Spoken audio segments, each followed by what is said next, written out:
Estreno Prime presentan Chilevisión Noticias.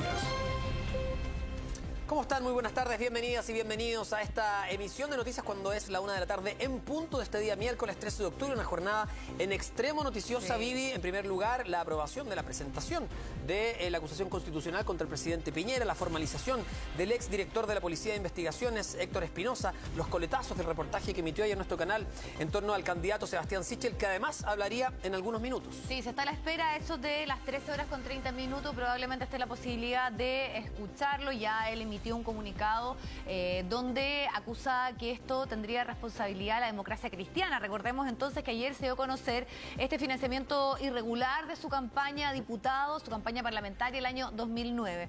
Vamos a establecer comunicación hasta ahora con Felipe Hernández, que nos va a contar, entiendo que estás en el comando, para poder hacer también un resumen de lo ocurrido, de las decisiones en torno a su equipo, uno de ellos también que ha dejado ya un cargo trascendental. ¿Y qué se espera durante esta jornada, Felipe Hernández? Hola, Felipe.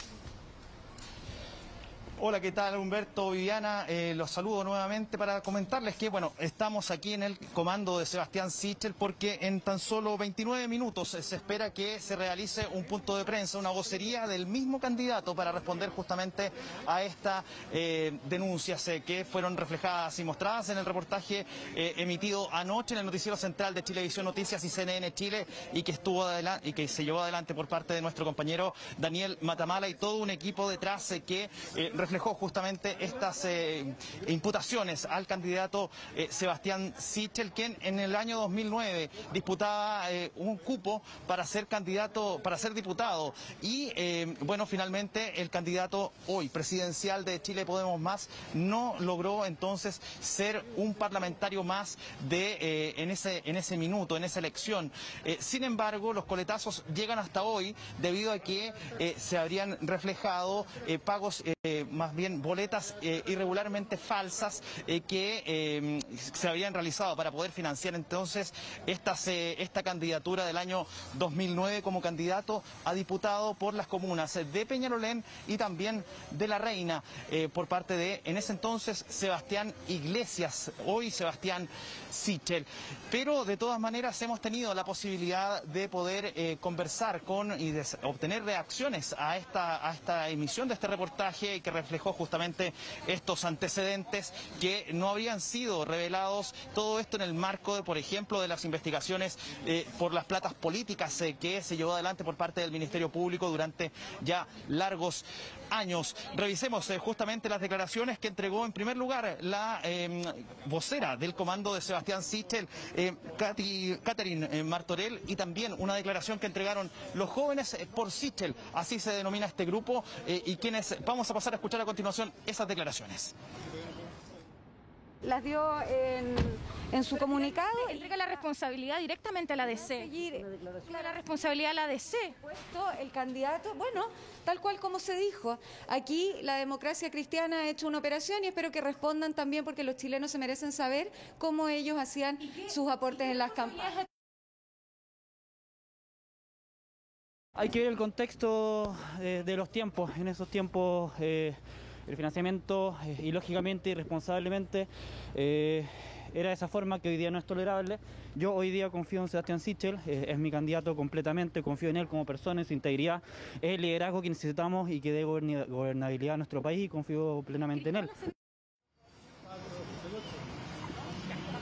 Ahí está entonces las palabras de equipos cercanos a Sebastián Sichel, el candidato presidencial de Chile Podemos Más. Todo esto en el marco de esta revelación de estos antecedentes que no habían sido dados a conocer en su momento. Ya lo decíamos, por ejemplo, se habló en el reportaje anoche por parte de nuestros compañeros, encabezado por Daniel Matamala, de aportes, por ejemplo, que habría solicitado Cristóbal Acevedo. ¿Quién es él? Bueno, uno de los más cercanos a Sebastián Sichel. Se hablaba de 12 aportes que llegaban, por ejemplo, a 30 millones de pesos, pero esos habrían sido informados al servicio electoral en su momento. Sin embargo, hubo 96 millones que no habrían sido entregados, habrían sido informados al CERVEL, y eso es entonces lo que se le imputa como uno de los antecedentes más complejos para la candidatura en ese entonces de de Sebastián Iglesias, hoy Sebastián Sichel,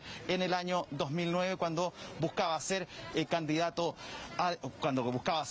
diputado por las comunas de Peñalolén y también de La Reina. Pero escuchemos más declaraciones. Esta vez quiero que revisemos algunas declaraciones provenientes desde la Democracia Cristiana. Una de ellas, la candidata presidencial de la Democracia Cristiana y de Nuevo Pacto Social. Hablamos de Yasna Proboste, la senadora Yasna Proboste, y también una persona que es clave quizás en esta investigación, o más bien en esta revelación, porque el año 2009, en ese entonces, presidente de la Democracia Cristiana era Juan Carlos Latorre.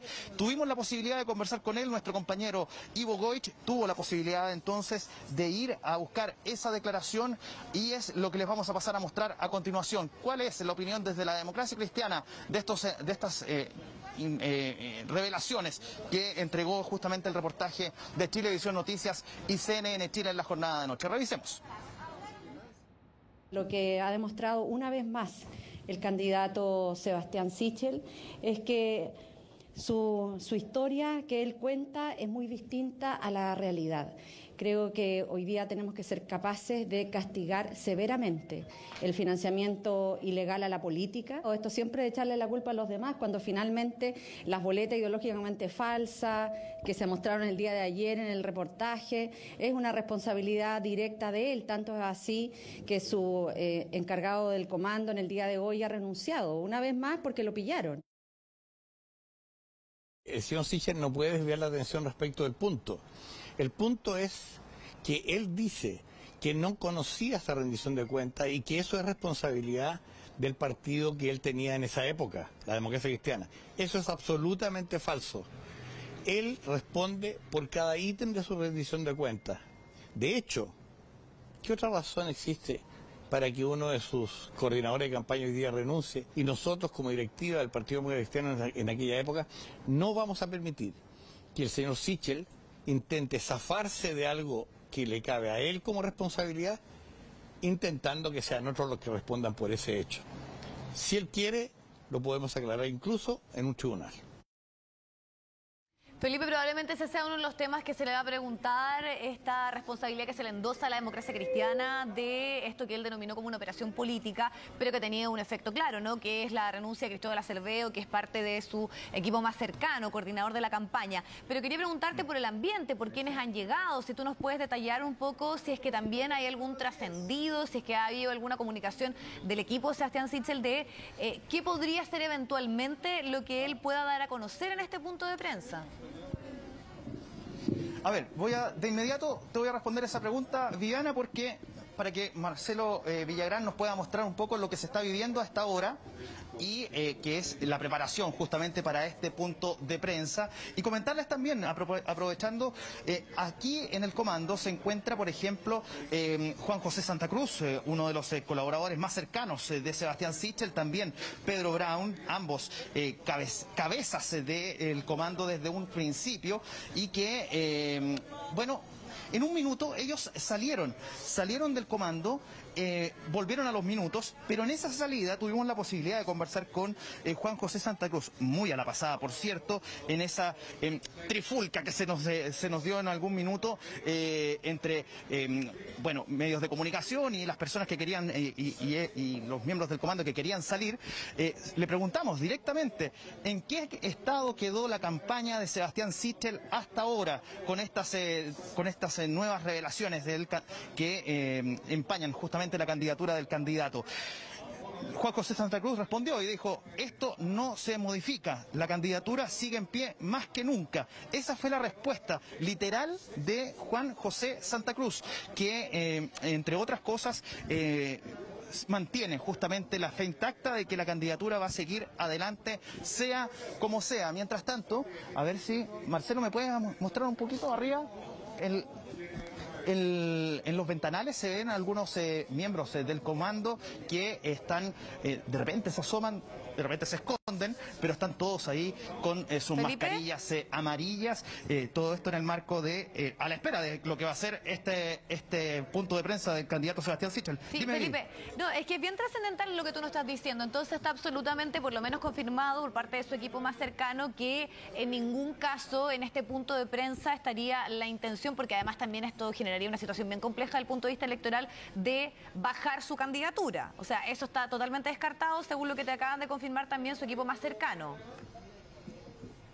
Así es, así es. Ya. Esto, al menos por ahora, por palabra de Juan José Santa Cruz, esto no se modificaría.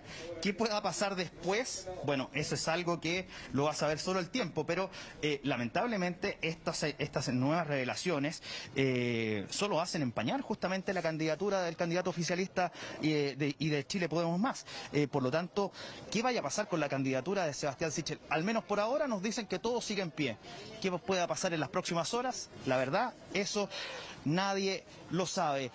Entiendo que tenemos más declaraciones, podemos mostrar un poco más de reacciones que hemos podido obtener durante esta jornada en el Congreso Nacional. Se refirieron justamente a esta situación, a esta revelación del reportaje de Daniel Matamala, que fue demostrado en la jornada de ayer en nuestro noticiero central de Chilevisión Noticias y CNN Chile. Revisemos declaraciones que entregaron algunos diputados, principalmente de la oposición. Yo creo que él miente una vez más, como lo ha venido haciendo sistemáticamente. Por lo tanto, su excusa me parece a mí que es otra muestra más de su inconsistencia sistemática. Él siempre trata de vender una verdad pública que no se condice con su actuar privado. Recibió financiamiento de las pesqueras, es completamente responsable, lo hizo a través de boletas de honorarios brindadas por asesores de extrema confianza, como su actual coordinador de campaña, que renuncia y lo que hace ayer es salir a intentar esconder o tapar el sol con un dedo. Sebastián Sichel creo que políticamente ya está muerto, derechamente está fuera de carrera presidencial. Está inhabilitado moralmente por la propia ciudadanía después de haber conocido sus vueltas de carnero permanente, su doble estándar sistemático, que dice una cosa y después dice exactamente lo contrario. Es un verdadero camaleón. Yo creo que sinceramente lo de Sebastián Sichel a esta altura ya es patológico, tiene rasgos de mitómano. A nosotros nos deja en una situación sumamente incómoda y yo solamente le puedo hacer un llamado a Sebastián Sichel a que sea más preciso y claro respecto a la declaración que él dio finalmente, porque claro, él dice desconocer los hechos y responsabiliza a la democracia cristiana. A mí me cuesta creer que uno de sus mejores amigos, que ha trabajado, me parece que casi toda la vida pública con él, no le haya comentado, no le haya preguntado, no le haya consultado respecto del financiamiento de su campaña del 2009. Me cuesta creerlo. Los documentos presentados son tan fundados que es difícil de poder creer que él no haya sabido. Habla un poquito, habla. Bueno, estábamos ahí con algunas escuchábamos reacciones. Entonces las palabras de algunos diputados de la oposición quienes justamente entregaron declaraciones al respecto de esta denuncia que fue reflejada entonces en este reportaje emitido en la jornada de ayer por nuestros compañeros, encabezado por este equipo, por Daniel Matamala. Pero tenemos la posibilidad también de escuchar a otro de los candidatos presidenciales, Gabriel Boric. El diputado Gabriel Boric, candidato de Apruebo Dignidad, también se refirió justamente a estas imputaciones en contra de Sebastián Sichel del año 2009 y que pasamos a escuchar las declaraciones, las reacciones de Gabriel Boric. Lo escuchamos ahora. Cuando se miente de manera tan descarada, cuando se utilizan métodos de financiamiento que son del todo irregulares, se termina defraudando lo que sostiene la democracia, que es la fe pública. Y por lo tanto, bueno, por cierto que el candidato Sichel tiene que dar explicaciones, pero no solo él. También la democracia cristiana y en general los partidos políticos que se financiaban mediante ese tipo de artilugios. El candidato Sichel, como el partido que lo sustentaba entonces y los que lo sustentan hoy día, tienen que dar las explicaciones correspondientes y enfrentarse también a todas las investigaciones que sean necesarias. Bueno, y referente a esa declaración, Claro, Felipe, va a ser muy candidato importante Sebastián también Sichel. si es que el candidato va a salir a hablar, a emitir un comunicado, a defenderse de estas acusaciones o a acusar también a otras personas que podrían haber caído en lo mismo. Eso es todavía lo que se está discutiendo y lo que todavía no sabemos qué va a ocurrir. Ahora, la pregunta es, ¿va a hablar solo el candidato? ¿Hay alguna información si es que alguien más de su comando también va a hablar con él, Felipe? A ver, lo más importante aquí es que se nos ha señalado que a las 13:30 habla el candidato presidencial Sebastián Sichel. Si va a hablar alguien más o si va a estar acompañado con alguien más, bueno, eso la verdad va a ser parte del ambiente que se va a poder vivir en este punto de prensa. Lo más importante aquí es que Sebastián Sichel dará una declaración pública. Yo creo, a ver, estoy especulando, yo creo que en el marco de lo que fue el comunicado que se emitió en la jornada de ayer en la noche, tras este revelador reportaje y que trajo como consecuencia, por ejemplo, una acusación directa a la democracia cristiana y también porque dice no solamente daña a su candidatura, también daña a su honra, dice el comunicado, o al menos se refleja en el comunicado por parte de Sebastián Sichel. Por lo tanto, podría estar en la misma tónica. Lo que no se sabe es si va a leer un comunicado y lo que sí está claro también es que solo va a responder 3 preguntas, nada más que 3 preguntas, todo esto en el marco de estas acusaciones que fueron reveladas entonces en el reportaje de anoche. Él ayer a través del comunicado lo que hace el candidato es acusar una operación política, por lo mismo también la expectativa frente a lo que pueda ocurrir hoy. Quienes sí hablaron al respecto es desde el Palacio de la Moneda, el ministro Belolio se refirió a este tema, escuchemos sus declaraciones. Legislamos al respecto y pusimos sanciones graves donde se acabó el financiamiento que era reservado, que solamente ahora era de personas naturales, que no podía ser a través de empresas, y eso fue un avance muy sustantivo en donde eventualmente una persona si financia regularmente pierde su cargo aquí en la Cámara de Diputados o en el Senado. No me corresponde a mí como vocero de gobierno referirme, sino que al comando de Sebastián Sichel. Lo que sí es claro es que hemos visto de un tiempo a esta parte una campaña sucia, una campaña que muestra lo peor de la política y eso le hace mal a nuestra democracia. Ahí está entonces, en 13 minutos más ya deberíamos tener novedades con respecto a este punto de prensa que entregará entonces el candidato de Chile Podemos Más, Sebastián Sichel. Un dato importante también que es bueno también señalar. Los partidos del oficialismo no han estado exentos en esta jornada, no han estado fuera de esta situación. 2 horas tuvieron una reunión durante esta mañana, una reunión que terminó pasada a las 11 de la mañana, todo esto vía telemática, para poder tratar justamente esta situación, porque es algo que está directamente impacta a la candidatura oficialista, por lo tanto es algo que tienen que justamente resolver ahora los partidos también. ¿Qué va a pasar con el candidato y con la candidatura de Sebastián Sichel? Al menos aquí en el comando señalan que esto no se modifica. Ya, no se modifica, eso estaría absolutamente ya entonces confirmado por parte de su equipo más cercano, pero ya que tú mencionabas a los parlamentarios, al oficialismo, a los partidos de Chile Vamos, ¿hay alguno de ellos que llegó? Porque la puesta en escena también y las señales de unidad son bien importantes. O sea, pensemos en una Yasna Proboste donde, por ejemplo, los parlamentarios del PS estuvieron con ella luego del apoyo que le había dado Maya Fernández a Gabriel Boric. Entonces, hay una tensión que se ha dado hace rato entre quienes son candidatos, quienes son parte del oficialismo con la candidatura de Sebastián Sichel. Entonces, este también podría ser un momento de mostrar una cierta unidad o respaldo a él. Entonces, ¿hay alguno de ellos que haya llegado al comando, por ejemplo? Absolutamente ninguno, te lo respondo de esa manera, absolutamente ninguno. Solamente hay gente acá, la gente que está aquí en el comando de Sebastián Sichel es solamente personas cercanas al candidato, nadie más. No hay personeros ni de ninguno de los partidos, incluso, por ejemplo, bueno, tiene la complejidad de poder asistir, pero el diputado Francisco Undurraga, vicepresidente de la Cámara, tampoco está, porque está en el Congreso.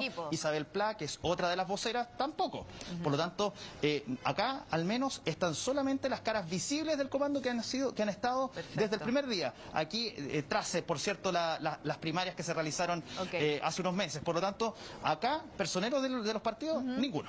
Ya, Felipe, vamos a quedar obviamente conectado. Está entonces esto contemplado a las 13:30. Vamos a ver si así ocurre, pero tú nos haces el llamado y retomamos de inmediato cuando haya mayor información desde el comando Sebastián Sichel. Gracias, Felipe. Gracias.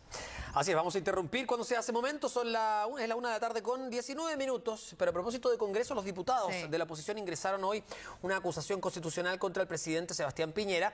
Y desde el gobierno criticaron esta iniciativa y señalaron que no tiene fundamentos jurídicos. Guillermo San Martín, ya lo veis desde el Congreso, nos va a contar todos los detalles de esta jornada. Guillermo, buenas tardes. ¿Qué tal, Guillermo?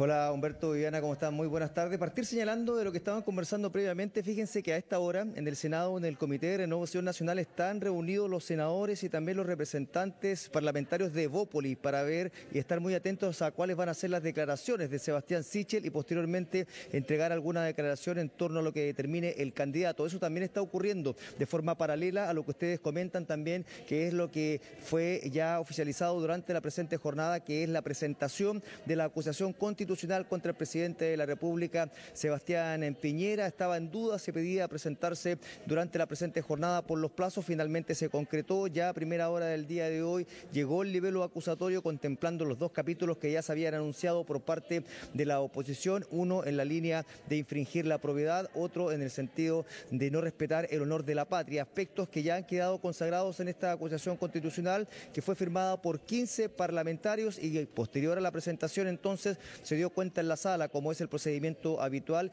y ahí se procedió al sorteo de los integrantes de la comisión que revisará cada uno de los antecedentes en torno a este libelo acusatorio, y esta quedó conformada por 3 parlamentarios de oposición, la diputada Maya Fernández, el diputado Pepe Aut y el diputado Florcita Alarcón, mientras que por parte del oficialismo Paulina Núñez y Virginia Troncoso también serán parte de esta instancia. Esto hace suponer que podría haber un voto favorable en torno a esta acusación constitucional, al menos en la comisión, que salga con un informe favorable. Sin embargo, hay dudas respecto a cuál podría ser el voto, por ejemplo, de Pepe Aut, considerando de que ya en anteriores acusaciones constitucionales ha votado en contra, y lo mismo ocurrió con la anterior contra el presidente de la República. Pero más allá de cuáles sean en este caso las especulaciones, desde la misma oposición ya se está señalando que se va a actuar en bloque. Se ha asegurado que van a estar los 78 votos que se requieren para que prospere esta acusación constitucional, considerando de que lo que se señala es que debe tener al menos la mitad más uno de los parlamentarios en ejercicio. Son 155, se requieren 78 votos, y si la oposición actúa en bloque no sería necesario ni siquiera algún voto del oficialismo para que pudiese avanzar esta acusación constitucional. Pero de todas maneras ya se va generando mayor consenso, no tan solo respecto a lo que es el respaldo que pueda tener de la oposición, sino que también en torno al mérito jurídico de esta acusación constitucional, al menos entre los parlamentarios firmantes de este libelo acusatorio. Pasemos a revisar precisamente algunos de los detalles y argumentos que se entregaron por parte de diputados de la oposición, en palabras, por ejemplo, del diputado Jaime Naranjo, de Daniel Núñez y también de Gabriel Asensio. Lo que desestabiliza al país, lo que genera tensión, intranquilidad al país, es el hecho que el presidente de la República, quien debe dar el ejemplo al resto de los ciudadanos, esté involucrado en acciones que atentan contra la probidad de la máxima autoridad del país, y por otro lado que esté empañando la imagen internacional del país. Eso sí le hace daño al país y nos duele como parlamentarios, nos causa dolor y pena que nuestro país esté viviendo esta situación por causa del presidente de la República. Es muy importante para Chile que previa la elección todos aquellos que pretenden ser, por ejemplo, diputados, diputadas del sector político, que sean transparentes en cuál es su mirada frente a este caso y a esta situación emblemática de corrupción. Por eso es que consideramos que es tan importante que esta acusación avance. No tenemos ningún temor de que la sociedad chilena está preparada para enfrentar todas estas situaciones. Podría pensar que, de repente las personas cometen errores, se equivocan, toman malas decisiones. Pero cuando el prontuario de una persona es constante en realizar las acciones que hoy día estamos cuestionando, entonces la verdad es que es imposible no creer que el presidente es culpable. El otro día le decía que apostaba a tener todos los votos de la democracia cristiana. Voy a subir mi apuesta. Hoy día apostamos, ¿no es cierto?, que vamos a tener todos los votos de la oposición. Bueno, y obtener todos los votos de la oposición va a resultar clave para que se pueda alcanzar la mayoría. Como les decíamos, se requieren 78 votos. La Cámara de Diputadas y Diputados está conformada precisamente por 78 parlamentarios de la oposición, eso sí, sumando a independientes y también a quienes se han retirado de algunos partidos de la oposición, pero de todas formas, si se actúa en bloque, estaría la mayoría necesaria para que prospere esta acusación constitucional, pero se estima de que más de alguno podría bajarse, y ahí está la apuesta que hablaba Gabriel Asensio, en el sentido de que él no solo se la jugaba porque estarían todos los votos de la democracia cristiana, sino que incluso de la oposición. Pero en la vereda del frente, en lo que ocurre con el oficialismo, también han surgido una mirada crítica en torno a lo que ha sido el rol del presidente de la República, en lo que fue la transferencia de la minera Dominga, puesto que incluso parlamentarios de este sector han señalado que ahora van a analizar el mérito de la acusación constitucional, están viendo el detalle de cada uno de los capítulos, y a eso se suma también el hecho de que ya hay una investigación abierta por parte de la Fiscalía, y eso genera mucho ruido en parlamentarios del oficialismo, quienes han señalado de que también están muy atentos a la arista judicial y por ende van a analizar en su mérito cuál va a ser su voto, más allá de las órdenes o también los comentarios que se hayan hecho al interior de cada uno de sus partidos. Así lo han planteado, por ejemplo, Camila Flores, el diputado Hugo Rey, también Leonidas Romero, todos quienes de alguna forma han señalado de que no están del todo convencidos de rechazar esta acusación constitucional contra el presidente de la República. Sin embargo, también hay otros que siguen apuntando a que esto tiene un objetivo electoral. Pasemos a revisar precisamente reacciones desde el oficialismo en palabras del diputado Andrés Celis y el diputado Miguel Mellado. Un llamado a los parlamentarios, en general de mi sector, que antes de pronunciarse si están a favor o en contra, que lean el texto que se ha presentado.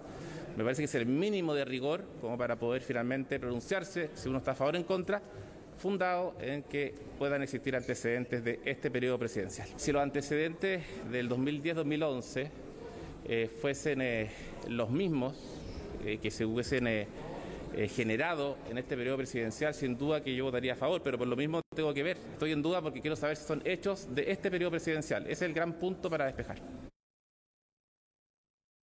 Asistimos hoy a la mañana a un tremendo show mediático de la oposición, con una mesa aquí, ¿ya?, firmando cada uno como si fuera un casamiento, ¿cierto?, con un tremendo show mediático de la oposición. ¿Para qué? Para lograr que antes de que la gente vaya a votar el 21 de noviembre ya esté, ¿cierto?, sancionado lo de la acusación constitucional del presidente. Anoche no tenían el texto y hoy día en la mañana apareció el texto. ¡Oh! Qué raro que apareció el texto. Entonces significa que aquí ya está listo, aunque hubiera sido una línea de lo que hubieran colocado, esto ya está aprobado. Están jugando con la democracia. ¿Para qué? Para hacer un juego político por los votos.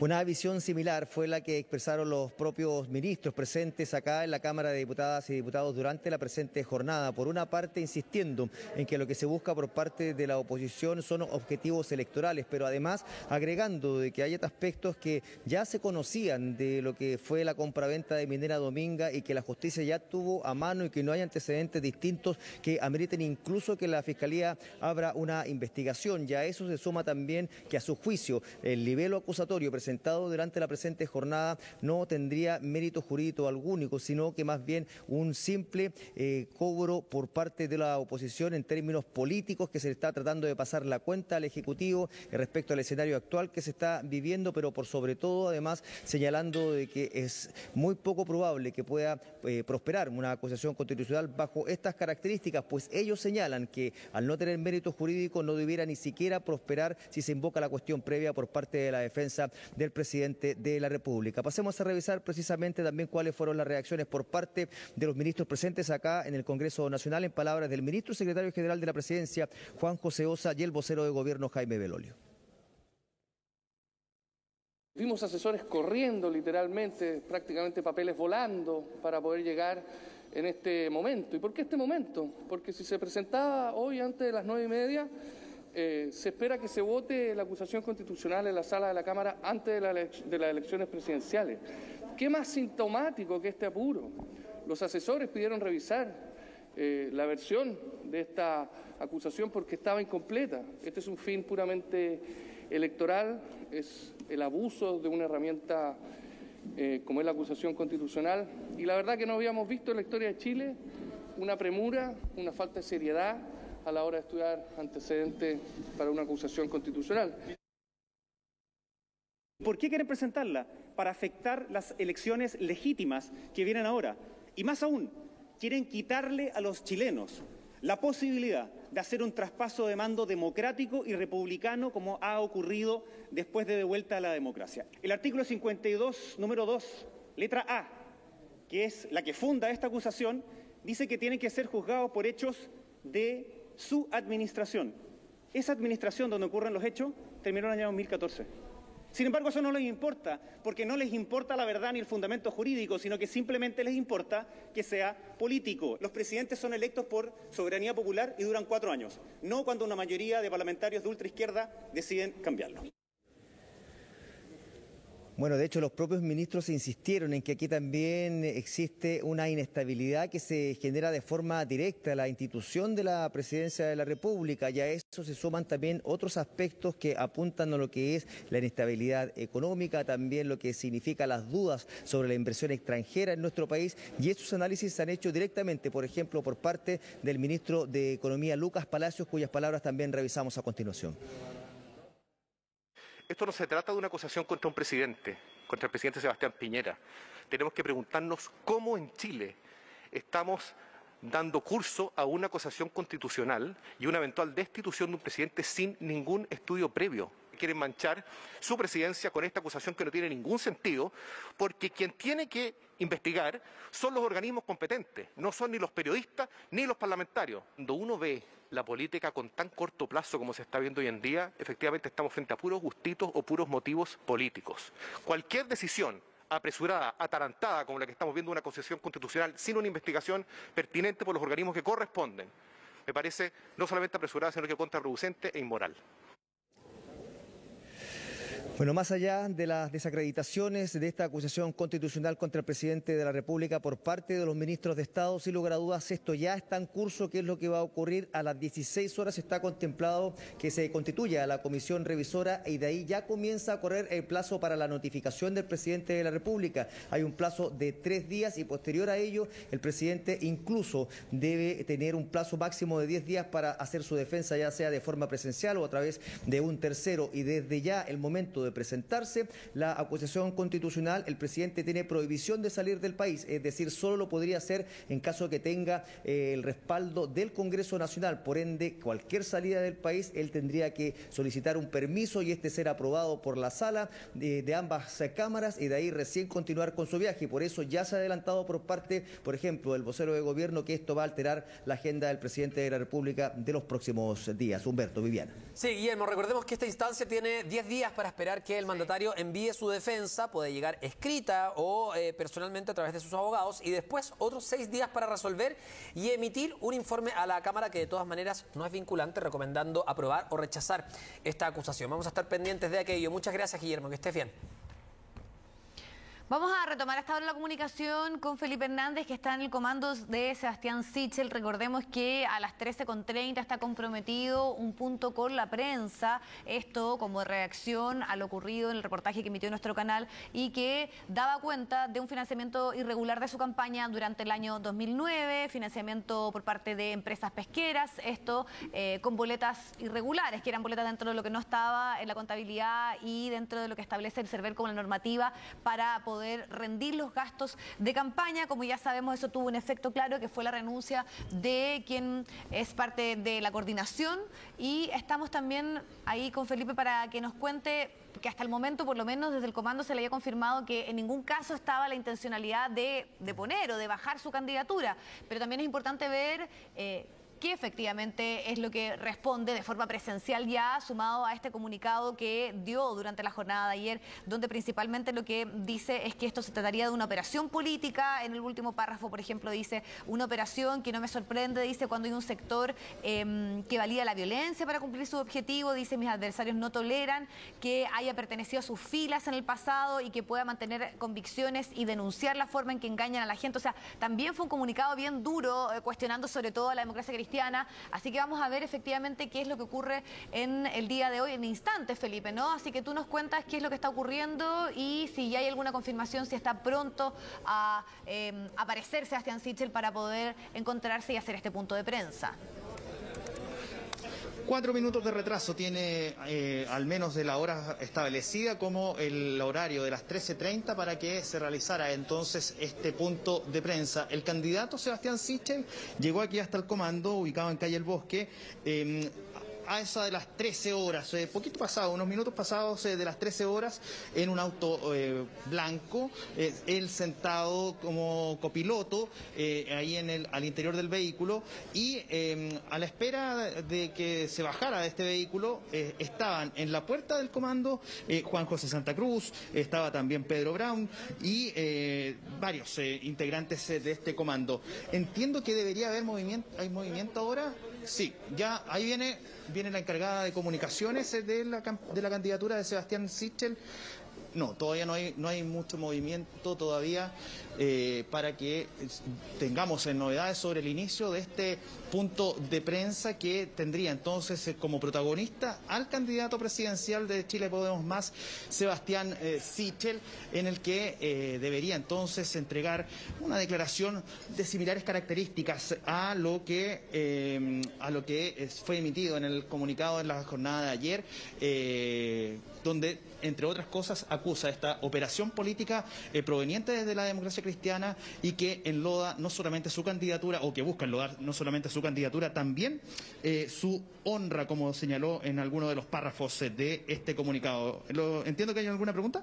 No, lo interesante va a ser conocer el tenor de esta declaración, saber si es que él va a utilizar esta palestra para defenderse de estas acusaciones, para hacer otra acusación más a otro político o a otro participante en ese entonces del partido. Claro, los rumores se extienden hasta incluso la eventualidad de una bajada de la candidatura, que claro, es lo menos creíble porque hay ahí ya viene participantes de su comando que lo han negado. Vamos a esperar, estamos 6 minutos tarde, ahí viene... No, parte son otras del personas equipo, que son del sí, hay equipo, movimiento claro. y eso es parte del equipo. Sí, son las falsas alarmas, pero tú dabas también en un punto que es de análisis finalmente, porque él de alguna manera le endosa la responsabilidad a la democracia cristiana y que él tenía un desconocimiento respecto a cómo se financió esa candidatura parlamentaria, y es por eso que en el día de hoy el expresidente de la DC, precisamente Juan Carlos Latorre, de ese entonces, exacto, sale a decir de que ese financiamiento vino de su propio equipo, que no era la democracia cristiana la que estaba detrás de pedir o precisamente hacer esta solicitud, que además también hay que decir que esto fue anterior a todos los escándalos que después se destaparon y que incluyó una nueva regulación, pero igual estamos hablando de boletas que eran por servicios no prestados, que eso es finalmente lo que se da a conocer a pesqueras. Falsas. Claro, que eran servicios que no se habían realizado para poder ser parte de la contabilidad y que están fuera de lo que establecía, a pesar de que todavía no estaba la modificación en ese momento, el CERVEL. Así que claro, y esto además también el terremoto político que se ha transformado en el oficialismo, una campaña que viene de otras situaciones anteriores complejas. O sea, ya había una evaluación respecto a su desempeño en el último debate presidencial, sobre todo con podríamos decir, por ese intercambio que tuvo con Yasna Proboste, ¿no? Donde sí, ese conato que hubo frente a frente, en ese cara a cara que hubo, ¿no? Que había... El formato de ese debate era extraño, pero sí había un momento en que sacaban en una tómbola los nombres y se enfrentaban, y justamente a Yasna Proboste le tocó el candidato Sebastián Sichel, a quien tuvo que preguntar. Bueno, respecto a eso, está la gran duda de lo que va a ocurrir en los próximos minutos. Se han referido escuetamente algunos participantes de su comando, como por ejemplo la ex subsecretaria Catherine Martorell, que referida a estos aportes irregulares dice: aquí la DC ha hecho una operación. Vamos a ver si se refiere finalmente a eso en los próximos minutos. Ya, entonces ahí tenemos la posibilidad finalmente de aclarar. Vamos a ver esta comparecencia entonces de Sebastián Sichel. Lo escuchamos. Sí, se saca su mascarilla, acompañado de Catherine Martorell, de Pedro Brown, Juan José Santa Cruz y el resto del comando también, algunos personeros del comando de Sebastián Sichel. El candidato de Chile Podemos Más acomoda el micrófono, acomoda los papeles que tiene sobre el podio y lo vamos a pasar a escuchar a continuación al candidato presidencial de Chile Podemos Más, Sebastián Sichel. ¿Están todos conectados, chiquillos? Sí. ¿Cómo están? Mucho gusto. Muchas gracias. Es evidente que lo que vimos anoche es otro capítulo más de una operación política orquestada para desprestigiarme, sistemáticamente por la izquierda. Primero fue mi trayectoria laboral como abogado. Luego se metieron con mi familia. Contactaron al agresor de mi madre y mi hermana y lo publicaron en medios tratando de asustarnos.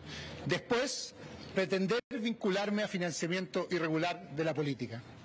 Lo digo fuerte y claro, como quedó demostrado ayer, no tengo ningún conocimiento de los antecedentes mostrados ayer. Mi conocimiento respecto a una rendición que fue aprobada por el CERVEL y que nunca en 12 años ha estado sujeta a ninguna investigación. Lo increíble es que después de 12 años alguien trate de enlodar esa campaña. Lo increíble es que solo esa campaña, la de un ex militante de un partido que abandonó hace mucho tiempo, que era el candidato más joven, que perdió, que nunca más en 10 años estuvo en ningún espacio de poder. La verdad, hay muchos cómplices pasivos ahí escondidos, tratando de enlodar esa campaña y no aclarar todo lo que ellos escondieron como financiamiento irregular de la política durante la campaña del 2009 y el 2013. Y los desafío. Sería interesante que demuestren, por lo tanto, qué pasó con el financiamiento de Soquimich y otras campañas entre el 2009 y el 2013 y las transparenten. Yo no tengo nada que ocultar y, como lo dije ayer, disponible a mostrar todo lo que sea necesario, y mi campaña del 2009 nunca estuvo sujeta a ninguna investigación, no como muchas otras que fueron investigadas y nunca supimos qué pasó. La misma élite política de siempre, la misma clase política de los últimos 30 años que está en la oposición, pretende hacerle creer a los ciudadanos que todos somos como ellos, que vivimos de la política y que la única forma de hacer política es pertenecer al club de la política, que tu familia y tú y tu entorno estén en el Estado y que cualquiera que esté fuera de la trayectoria política no debería participar en política y que los independientes no deberíamos estar, o que la gente del mundo de la centroderecha que venimos de distintos orígenes no deberíamos participar de ellas. Pero quiero que lo sepan, en esta candidatura no somos como ellos. Participamos en una primaria, competimos para liderar un nuevo ciclo político y no tenemos miedo a conversar y debatir sobre los temas de la política, no esconderlos. Me equivoqué y hago un mea culpa. Mi error ha sido enfrescarme sucesivamente las discusiones con los viejos políticos de la oposición, sobre en qué hice en mi vida privada, sobre en qué he trabajado y cómo me he desarrollado, e incluso qué pasó con una campaña que perdí y después nunca tuve el privilegio de esconder como lo hicieron otros.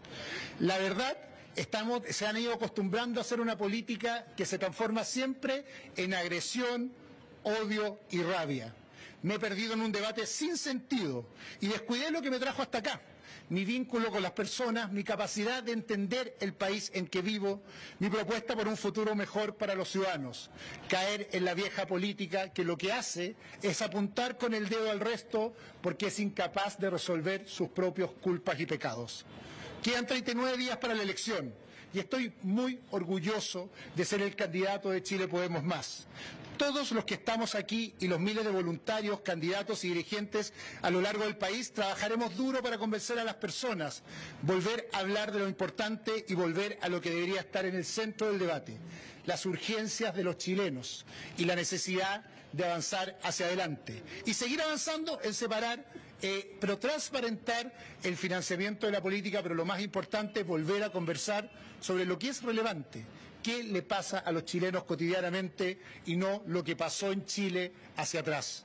Hablemos de la pensión de alimentos garantizadas, hablemos del aporte salarial permanente, hablemos de devolverle el IVA a las familias vulnerables, hablemos de mejorar las pensiones, hablemos de resguardar la propiedad del dinero, hablemos de terminar del dinero ahorrado en los fondos previsionales, hablemos de terminar con las tomas y usurpaciones del terreno, hablemos de terminar con la violencia y contra el narcotráfico.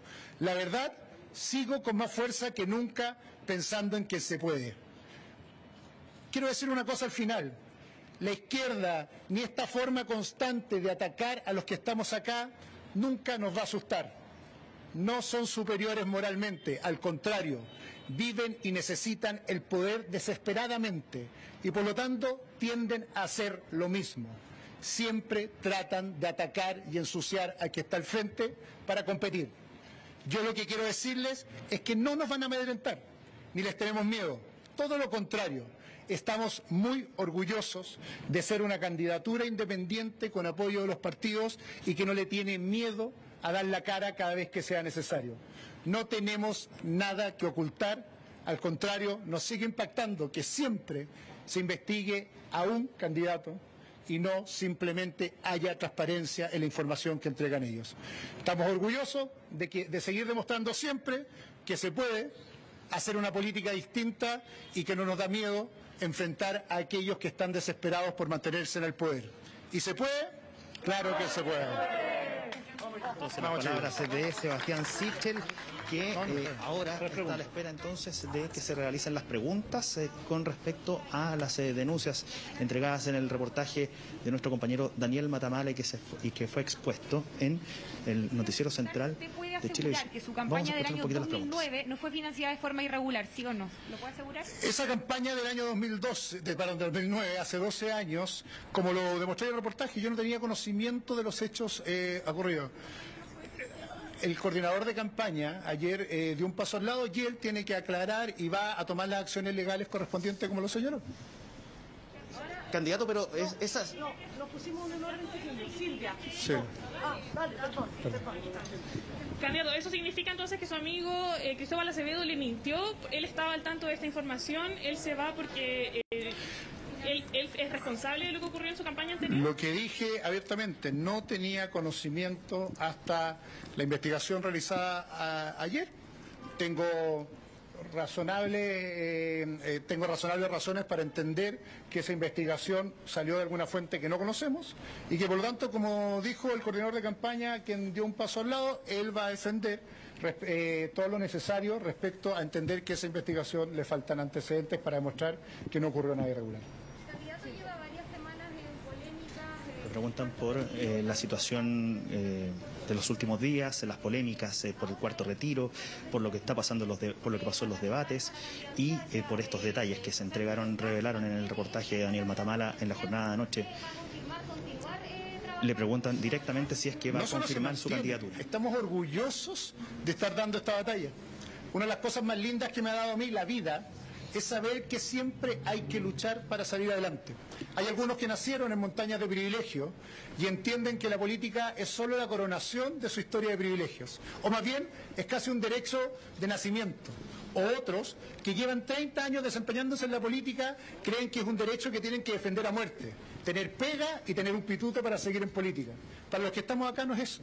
Se trata de las personas, se trata de cómo somos capaces de defenderlo y no importa cuántas veces traten de amedrentarnos, asustarnos, acusarnos, vamos a seguir haciendo lo que creemos que es correcto, defender a las personas.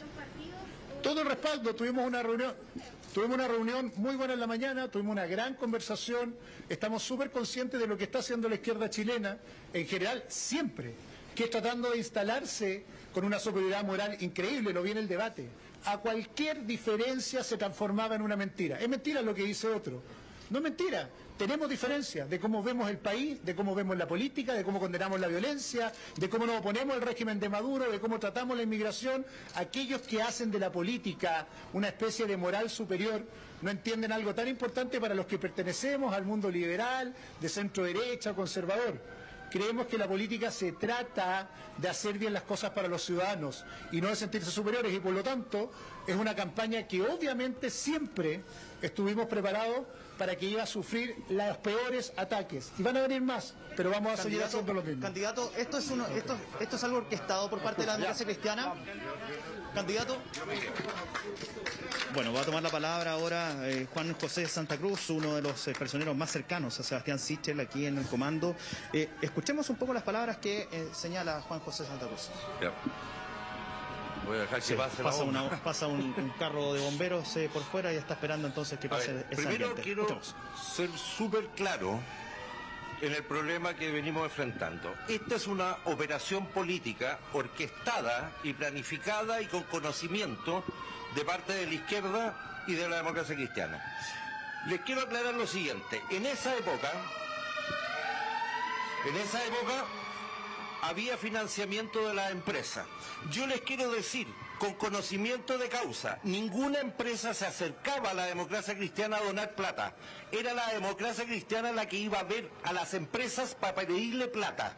Así era. Y yo le exigiría al señor Latorre, que ha sido tan categórico hoy día, que transparentara cuáles empresas y a quiénes le donaron. Lo sabe él perfectamente y lo sé yo. Adicionalmente, ustedes me van a creer que toda esta operación fue traspasada a los medios como una forma de dañar de puros militantes de la democracia cristiana. Los que manejaron adicionalmente esa campaña son todos militantes de la democracia cristiana. Si alguien cree que un candidato de 30 años tenía contacto con las grandes empresas en Chile, es de una ingenuidad infinita. Ese rol lo cumplía la democracia cristiana. ¿Creen ustedes que, por ejemplo, la candidata Jasna Proboste también pueda tener vínculos en candidaturas anteriores, por ejemplo, con algunas grandes empresas? Que lo aclaren ellos. Yo no me voy a hacer, yo no soy investigador privado. A lo que sí tengo certeza yo es de que este ataque proviene del corazón de la democracia cristiana. A todas, a casi todas las grandes empresas, a todas las grandes empresas se paseaba la democracia cristiana pidiendo plata para financiar las campañas. Pesquera, entonces minera, sería buena, todas, dije todas. No estoy de la grande empresa a todas. Entonces, tengan por favor un poquito de pudor antes de hacer una acusación y declaren realmente a qué empresas visitaron, estoy hablando de la del 2009, y a qué empresas le pidieron y cuáles la donaron.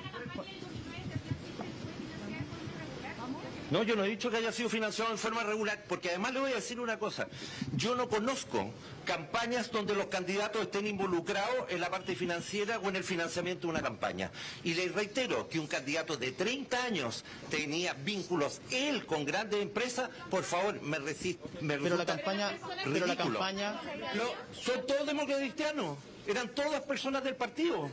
Eso eran los que lo manejaban. Bien, ahí entonces terminan las palabras de Juan José Santa Cruz, quien directamente señala que esto es algo orquestado por parte de la democracia cristiana y que estarían detrás de estos antecedentes nuevos que fueron revelados en el reportaje de Chilevisión Noticias y CNN Chile por parte de militantes de la democracia cristiana y que habrían entregado justamente estos antecedentes y que incluso Juan José Santa Cruz señala, entre otras cosas, que esta situación debería salir también a aclararla Juan Carlos Latorre, quien en ese entonces era presidente de la Falange, por lo tanto debería entregar mayores antecedentes con respecto a esto y, bueno, señalar también las palabras de Sebastián Sichel, el candidato, quien, entre otras cosas, dice que aquí hay muchos cómplices pasivos que han guardado silencio por mucho tiempo, por ejemplo, en casos como el financiamiento regular proveniente de la minera Soquimich, que financió campañas y que fue de una investigación, sirvió para una investigación que aún no se cierra todavía completamente por parte del Ministerio Público, campañas que fueron financiadas desde el año 2009, incluso hacia adelante. Por lo tanto, muy atentos a las reacciones que puedan surgir a raíz de las palabras del candidato y también de personeros de su comando. Ya, a modo de resumen entonces, la candidatura sigue y se le endosa la responsabilidad y se insiste en que esto sería una operación política de la democracia cristiana, lo que escuchábamos recientemente, y el candidato Sichel dice que él no tenía conocimiento y que la persona encargada de precisamente presentar todos estos papeles, Cristóbal Acevedo, habría renunciado y será él quien tenga que dar explicaciones cuando se le pregunta puntualmente si tuvo financiamiento irregular o no el 2009 de su campaña parlamentaria. Sí, y vamos a agradecerte, Felipe. Nos vamos a trasladar ahora a Valparaíso, al Congreso particularmente. Ya está nuestro compañero Guillermo San Martín para recibir algunas reacciones frente a esta declaración reciente del candidato Sebastián Sichel. Guillermo. Así es, Humberto, Viviana, porque los parlamentarios estaban siguiendo atentamente las declaraciones del candidato Sebastián Sichel para hacerse una idea también de lo que ya se había adelantado a través de un comunicado para escuchar sus propias palabras. De hecho, nos encontramos nosotros junto al diputado Andrés Celis para tener las primeras reacciones. Diputado, ¿cómo está? Muy buenas tardes. ¿Con qué impresión se queda respecto a lo que fue esta declaración que ha hecho Sebastián Sichel en torno a lo que fue esta denuncia? Buenas tardes. Hola, buenas tardes. Mira, yo creo que uno nunca le puede echar la culpa al resto. Cuando uno es candidato y a lo mejor desconocía el financiamiento, uno tiene que asumir, pedir disculpas por el error, pero no señalar que en definitiva fue el partido de la época, que fueron empresas, que las empresas le donaban al partido, que él no tenía conocimiento. Yo creo que esa es la peor fórmula. Y por eso que yo le reitero la solicitud respetuosamente a Sebastián Sichel, que uno dé excusa, que dé disculpas, y que señale que a lo mejor su amigo, que antes era jefe de campaña, le ocultó esa información que puede ser perfectamente posible, pero que en el fondo uno asuma el error y que pida las disculpas del caso. Ahora, ¿es imposible que él no estuviera al tanto de dónde venían estos recursos para su campaña en su momento? Por el reportaje que yo vi en CNN, Televisión, me cuesta creerlo. Porque, claro, es su mejor amigo, el que estuvo con él en el Ministerio de Economía, en el Instituto de la Juventud, en el actual gobierno. Es muy difícil que el amigo le haya ocultado información. Pero por eso yo reitero mi llamado a que él asuma que es un error y que pida las disculpas del caso. Es la única manera que uno se puede levantar y seguir con la frente en alto para hacer una campaña como es la candidatura presidencial. Bajo esa mirada, ¿debió hacer otro el foco de esta explicación que estaba dando el candidato en particular? ¿Equivocó una vez más el camino al momento de buscar la culpa de terceros? Yo creo que es cerrado porque, insisto, es un reportaje de televisión donde aparecen documentos y que tú le eches la culpa a un tercero o a un partido político, me parece que no es el camino más aconsejable, sino más bien, como te digo, pedir las disculpas, enmendar el error y decir que esa práctica que ocurría en el 2009 es la que él quiere terminar, pero asumiendo que él cometió un error, como cualquier persona lo puede hacer. Muchas gracias, diputado. Estaban las palabras del diputado Andrés Celis. También se encuentra junto a nosotros el diputado del Partido Socialista, Gastón Saavedra. Diputado, muy buenas tardes, gracias por su disposición. ¿Cuál es la impresión que le deja los argumentos entregados por Sebastián Sichel respecto a lo que fue en su momento el financiamiento de su campaña para diputado? Mira, el tratar de traspasarle responsabilidades a otros nunca ha sido lo mejor.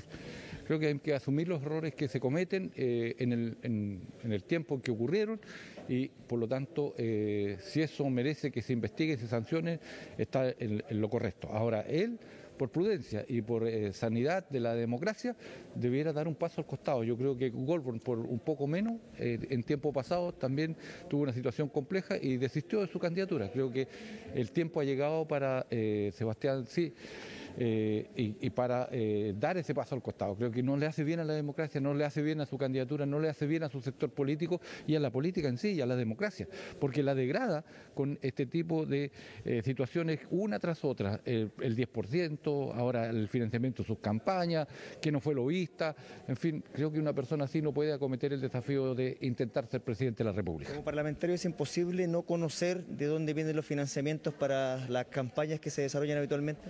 Evidentemente uno sabe de dónde vienen los financiamientos, por lo tanto no se puede aducir desconocimiento o yo no sabía o sabía el otro. Eso no es así, lo correcto es asumir los errores que uno comete y creo que Sebastián Sichel no está en condiciones de acometer el desafío de ser presidente de la República. Muchas gracias, diputado. Ahí estaban las palabras entonces también del diputado Gastón Saavedra. Como podemos ver, tanto en el oficialismo como también en la oposición hay miradas críticas respecto a lo que ha sido esta revelación por parte de este reportaje, pero por sobre todo en términos de cómo ha sido asumido esto por parte del ahora candidato presidencial Sebastián Sichel, en el sentido de que incluso señalan que el camino comunicacional que ha elegido para intentar justificar cada uno de estos actos ha sido el equivocado y obviamente eso podría tener consecuencias en su carrera presidencial. Humberto, Viviana. Bueno, vamos a recibir, por supuesto, más reacciones al regreso de la pausa, porque este tema está tibio recién. Esto acaba de ocurrir. El candidato Sebastián Sichel se refiere a estas acusaciones de financiamiento ilegal de su campaña como diputado en el año 2009 a través de su comando. Así que vamos a volver a Valparaíso, vamos a seguir también en Santiago recibiendo más declaraciones respecto a lo que acaba de señalar el candidato. Quédense con nosotros, Vivi, nos separamos bien breve y seguimos con más, ¿no? Volvemos con muchas más reacciones a este tema. Bueno, ya estamos de regreso. Vamos a revisar también otros temas más allá de todo el contexto político que ha marcado un poco también estos minutos iniciales de este noticiero. Vamos a hablar de la operación Castillo de Naipe. Este es el nombre de una investigación que culminó con 19 personas involucradas en narcotráfico y también lavado de activos, liderado esto desde la población del Castillo. Tenemos a Max Frick que nos va a contar más detalles. Max, ¿qué tal? Hola, Max.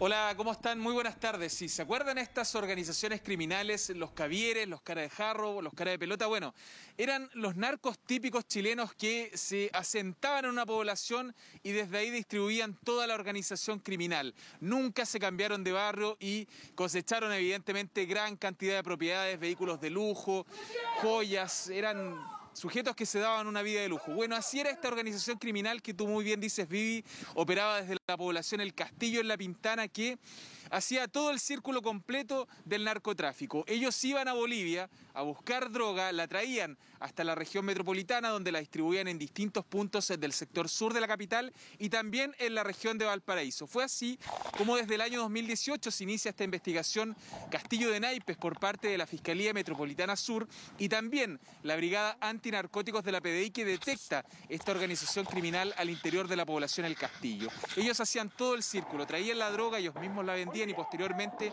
evidentemente, tenían que lavar el dinero para poder acreditar un origen. Y es ahí donde entra un plan muy bien urdido por parte de esta banda, que tenía una suerte de asesores financieros que les decían dónde invertir este dinero ganado de manera ilícita en el narcotráfico en distintos lugares. Uno era una panadería, pero también llama la atención que metían este dinero a depósitos a plazo y era así como de cierta manera iban blanqueando todo este dinero que obtenían producto de la venta de drogas. Así lograron adquirir más de 10 propiedades, 14 vehículos de lujo, entre ellos modelos Mercedes-Benz, BMW y otros de marcas bastante reconocidas, además de tener esta debilidad por las joyas, relojes Rolex de oro también, gran cantidad de cadenas y anillos de oro, lo que evidentemente ostentaban al interior de esta población y fue lo que terminó llamando la atención de la policía, que realizó esta investigación, detuvo a estas 19 personas y claro, también a estos asesores financieros, entre comillas, que eran los que les decían dónde invertir el dinero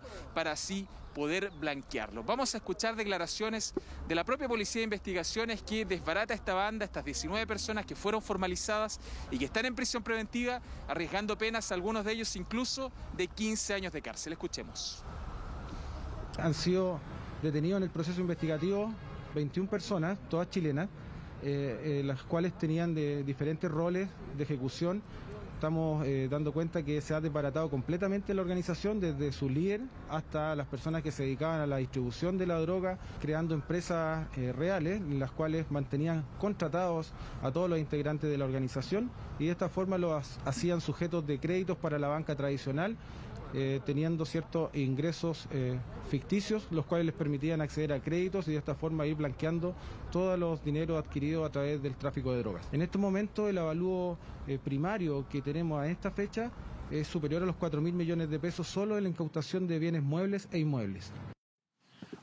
Una suma sumamente grande, 4.000 millones de pesos, lo decía la Policía de Investigaciones, lo que logró amasar con este negocio ilícito de la droga esta organización criminal, quienes fueron formalizados por varios delitos: asociación ilícita para el narcotráfico, lavado de activos y otros delitos en los cuales se vieron involucrados porque también se encontró en su poder armas de fuego. Hay que recordar que estas bandas muchas veces son atacadas por otras organizaciones criminales rivales en las denominadas quitadas de droga, por lo tanto también dentro de su estructura jerárquica, en donde estaba el líder, las personas que iban a comprar la droga, están también los denominados soldados, que son los que tienen que, entre comillas, defender el negocio para que no les realizaran quitadas de droga dentro de la misma población El Castillo. Claro, algunas de las personas tenían estas propiedades en algunas comunas que se vio en las imágenes que entregó la PDI, donde se realizaron los allanamientos, algunas parcelas, instalaciones de lujo donde iban estas personas el fin de semana, pero básicamente el giro de operación del negocio estaba en el corazón de la población El Castillo, en la comuna de La Pintana. Vamos a escuchar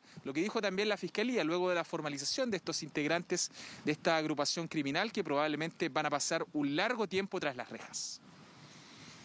La Fiscalía procedió a formalizar investigación Esto por los delitos de asociación ilícita para el narcotráfico, el delito de tráfico de droga y también el delito de lavado de activos. La Fiscalía ha dado, y en base a investigación realizada en conjunto con la Policía de Investigaciones, ¿cierto?, los patrimonios que corresponderían a esta organización criminal, dentro de los cuales es posible destacar la existencia de bienes inmuebles, una gran cantidad de automóviles e incluso depósitos y fondos mutuos que eran utilizados por parte de la banda criminal con el objeto de poder, en definitiva, ¿cierto?, lavar el dinero que estaba siendo adquirida en base a las actividades desplegadas ilícitamente correspondiente al tráfico de droga. Bueno, Vivi Humberto, una organización criminal a la antigua, como nacieron los primeros clanes del narcotráfico chileno. Hay que recordar el Cabro Carrera, que tenía su oficina en La Legua. Bueno, ellos eran muy parecidos, eran sujetos que nunca abandonaron completamente su lugar de origen, en este caso la población El Castillo en La Pintana. Desde ahí dirigían toda esta organización criminal, trayendo droga desde Bolivia, pasándola por el norte del país y distribuyéndola acá en el sector sur de la región metropolitana y también en la región de Valparaíso. 4.000 millones de pesos el patrimonio de esta banda, eso es lo que deja el dinero sucio del narcotráfico, pero les duró muy poco porque desde el 2018 a la fecha finalmente la Policía de Investigaciones, a través de su brigada antinarcóticos y también la Fiscalía Sur, los despojaron de todos estos bienes adquiridos ilícitamente y ahora están en prisión preventiva, seguramente una larga investigación a la espera de su juicio oral, en donde arriesgan penas superiores a los 15 años de cárcel. Claro, y 19 detenidos entonces en este trabajo hecho por la Policía de Investigaciones. Muchísimas gracias, Max, que estés muy bien. Gracias, Max. Vamos a revisar datos referidos al coronavirus, a la situación que se vive actualmente en nuestro país, porque el Ministerio de Salud notificó 776 nuevos casos de COVID-19 y 4 muertes vinculadas al virus. La positividad, en tanto, volvió a subir. Según el último reporte a nivel nacional, el indicador alcanzó un 2,45%, que es la cifra más alta desde el 23 de julio. Y además informó que 11 regiones tienen una positividad menor o igual al 2%. Claro, la metropolitana, Valparaíso, Tarapacá y O'Higgins son las regiones que lideran en cuanto a este indicador y actualmente hay 5.339 casos activos. Sigue siendo un número alto. Bueno, la variación de los contagios es de un 25% si hacemos la comparación con la última semana y de un 42% si se consideran los 14 días anteriores. Y en relación a la situación de la red de salud, hay 369 personas internadas en las unidades de cuidados intensivos y de ellos 267 están recibiendo apoyo con ventilación mecánica. Además está a decir que esta es la pandemia de los no vacunados, así que insistir en ese llamado a quienes todavía no han completado su proceso. Se habla aproximadamente de 1 millón de rezagados y esto se complementa además también con el proceso de vacunación de tercera dosis y a los más chicos también, la vacunación en los niños. Así es. Bueno, y esta mañana se realizó la formalización del exdirector de la PDI, Héctor Espinosa, por presunta malversación de caudales públicos y lavado de activos. Felipe Robledo nos va a entregar más detalles hasta ahora. Felipe, buenas tardes.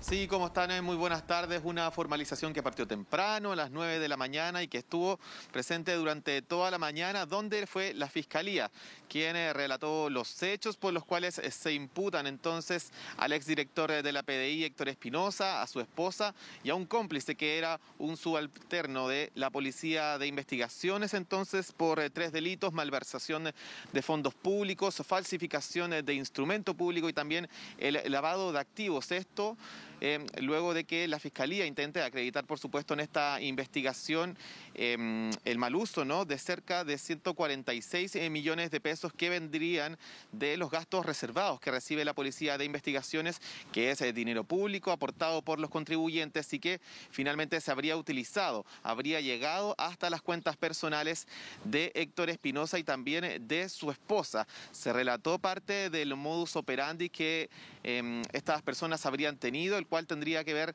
finalmente con sacar parte de estos fondos que llegaban a la Policía de Investigaciones, se sacaba de forma en dinero en efectivo, que habría sido, según la investigación y según lo que intenta establecer la Fiscalía, según orden de el ex ahora director de la Policía de Investigaciones, quien mandaba a un subalterno a realizar depósitos en efectivo entre aproximadamente 3 a 5 millones de forma mensual.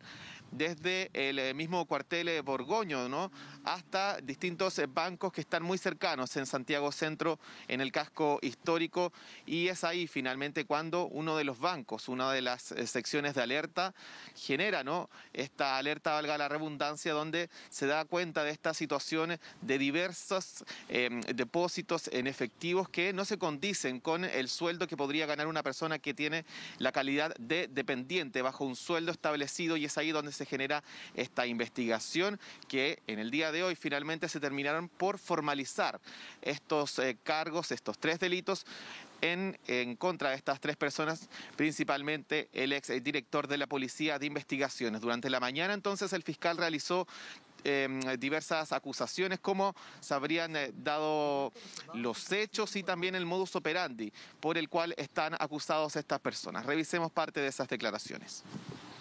De esta forma, el imputado Héctor Espinosa, a través de la cooperación en la ejecución del hecho por parte del imputado Eduardo Villablanca, sustrajo entre el año 2015 y el año 2017 fondos públicos destinados a la satisfacción de gastos reservados asignados a la Policía de Investigaciones de Chile, con el objeto de introducirlos a su patrimonio individual y de su familia, cometiendo en definitiva el delito de malversación de caudales públicos de manera reiterada en el tiempo.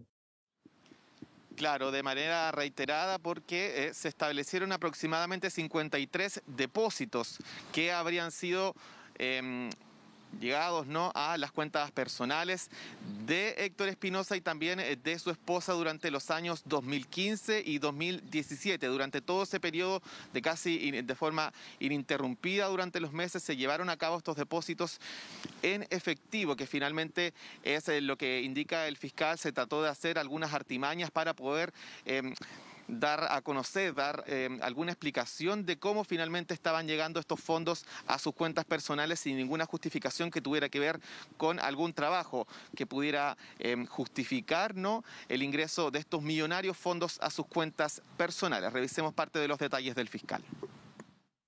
Consultado acerca de la procedencia de dichos depósitos en dinero en efectivo, el imputado Espinosa, argumentó que se trataba de pagos por labores desempeñadas en la Mutucar o Mutualidad de Carabineros como asesor económico y por concepto de viáticos de la institución a la que pertenecían. Sin embargo, las justificaciones de orígenes de fondos antes referidas no se condicen con los antecedentes recabados en la presente investigación, según se indica a continuación.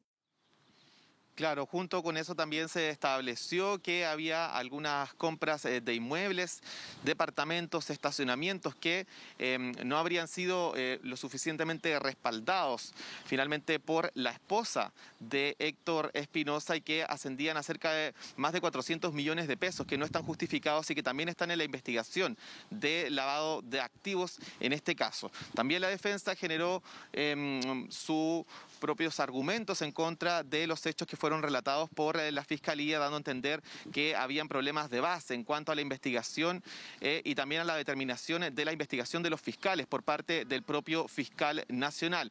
Una situación que se prolongó durante cerca de 1 hora, la explicación de la Fiscalía para dar a entender que había un problema de base en cuanto a la estimación, ¿no?, de estos propios delitos. Revisemos parte de esas declaraciones. Hemos sufrido el escarnio y el juicio público y afectado a la onda durante los últimos 5 o 6 meses, tanto el señor Espinosa como su familia, producto de una serie de filtraciones de prensa que tienen origen inequívoco en el Ministerio Público. Si el Ministerio Público cerró la investigación y realmente hizo o no hizo, ¿qué hizo ahí? Y lo hace en paralelo a otro RUC que tenía el señor Campo, en una investigación secreta.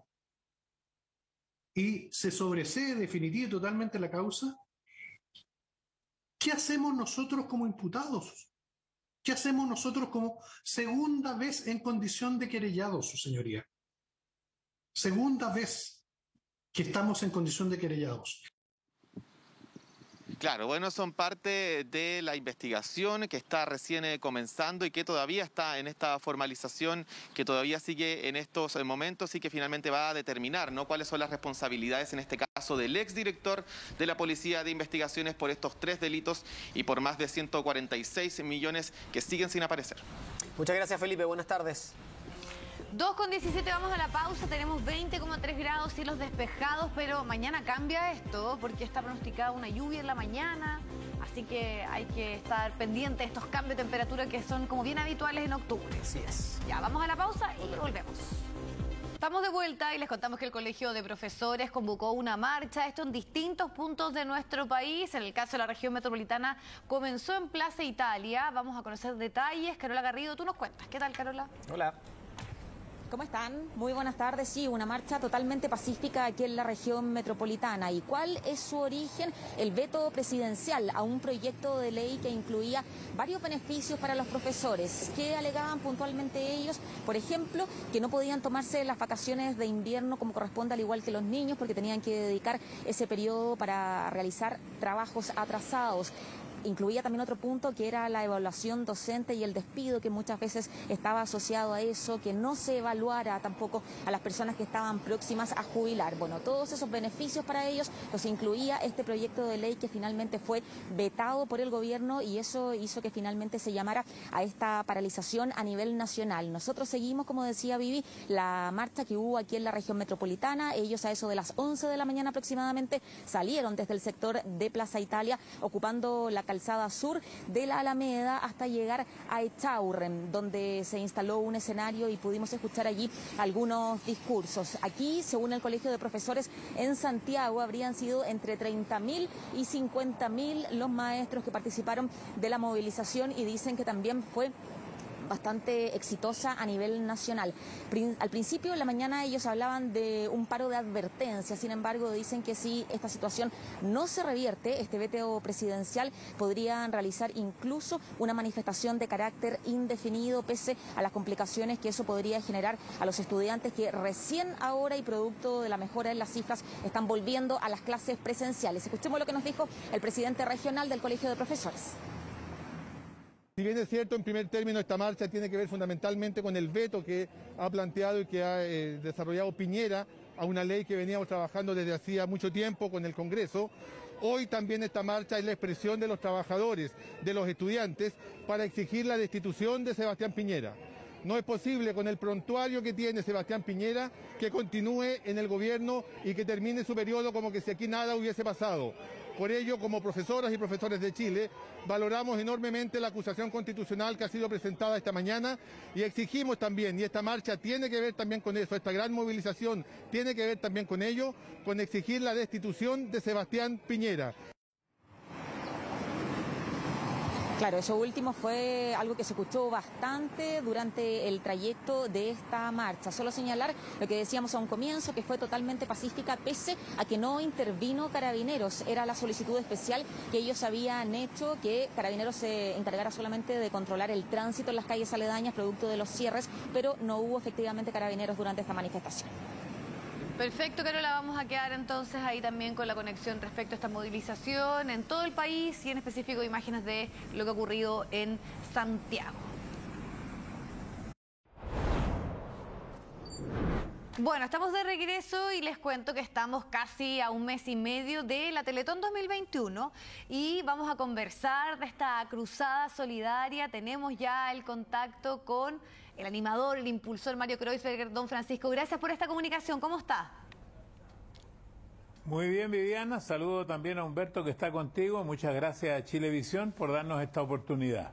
Sí, interesante poder conversar porque siempre los años electorales, yo me acuerdo que históricamente eran años complejos, tal vez la Teletón se postergaba, pero ahora además se suma el contexto de pandemia, de una reactivación y hay una meta bien importante a recaudar, más de 34.000 millones, entonces cuéntenos un poco los detalles, también la adaptación de esta nueva jornada de la Teletón durante este 2021.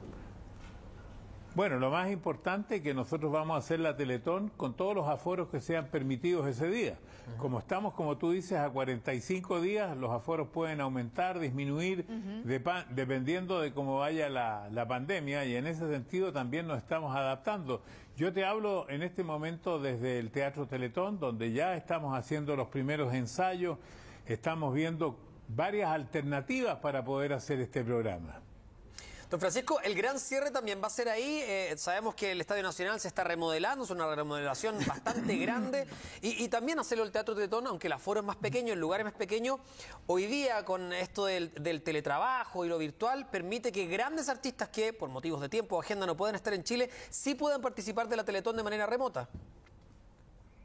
Así es, Humberto, y esperamos también, dependiendo de los aforos, que pudieran venir artistas a acompañarnos a este programa. Y quiero además agradecerte porque sé que hiciste un reportaje del Laboratorio de Marcha, donde explicaste algo muy importante, porque hay gente que de repente dice, ¿qué hace la Teletón? ¿Por qué hablan de la Teletón todos los días?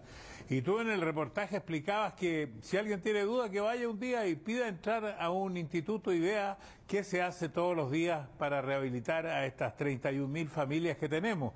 Y por eso que estamos haciendo esta campaña, inspirado en la campaña que pudimos hacer virtualmente. Yo desde el living de mi casa y un par de animadores desde este Teatro Teletón, pensamos que no hay barreras para la solidaridad. Y por eso estamos aquí presentes con energía, con alegría, con positivismo. Y la meta es importante también ahí hacer la relación directa. ¿En qué implica? ¿Cuánto tiempo? ¿Cuánto financiamiento? En algún momento yo me acuerdo que esto tenía relación con abrir nuevas sedes, pero ahora me imagino que es precisamente con darle un tratamiento y asegurar que eso pueda ocurrir el próximo año. Bueno, gracias a la Teletón virtual, Viviana, pudimos hacer las atenciones que dimos durante todo este año, y también por la vocación del personal de la Teletón, que a pesar de todas las dificultades, cuando se pudo atender en los institutos, lo hicimos en los institutos. Cuando hubo que ir personalmente, ellos se arriesgaron en su salud y fueron a las casas de los pacientes, hicieron también telemedicina, telerehabilitación. Esos recursos nos permitieron durante todo este año funcionar. Los recursos se nos están terminando ya porque ya llevamos como 1 año y 8 meses sin Teletón. Por eso, a pesar de las elecciones, a pesar de toda la situación, a pesar de la pandemia, estamos obligados a hacer esta Teletón para que todo Chile, así como nos colaboraron durante 42 años en la primera maratón de la Teletón, nos puedan colaborar en este segundo inicio de la maratón. La primera la ganamos en todas las etapas y esperamos esta también ganarla con la solidaridad de todo Chile. Sí, don Francisco, para ir cerrando, no crea que yo soy un hombre de poca fe, pero le debo admitir que a mí me sorprendieron los 34.000 millones. O sea, la cifra de recaudar este año es el monto que se recaudó en la última Teletón en plena pandemia, con un espectáculo completamente distinto, con 2 personas sobre el escenario. Muchos pensaron que no iban a llegar ni a la mitad. Exacto. Y la verdad es que sorprendió a todos. Me imagino que usted también. Y respecto a eso, bueno, ¿qué expectativas tiene para el futuro de la Teletón? Sé que muchas veces le han hecho la pregunta respecto a su futuro en esta causa, si va a seguir o se va a retirar de la Teletón, va a seguir como director honorífico, pero no en la animación propiamente tal. Usted también lo ha manifestado así. ¿Cómo ve el futuro de la Teletón? ¿Siente que ya es suficientemente potente para poder vivir sin usted? Bueno, en primer lugar, yo creo que quedó demostrado en esta Teletón virtual. Yo también tenía mis dudas, pero quedó demostrado que Chile quiere a la Teletón. Era imposible superar esta meta si Chile la construyó.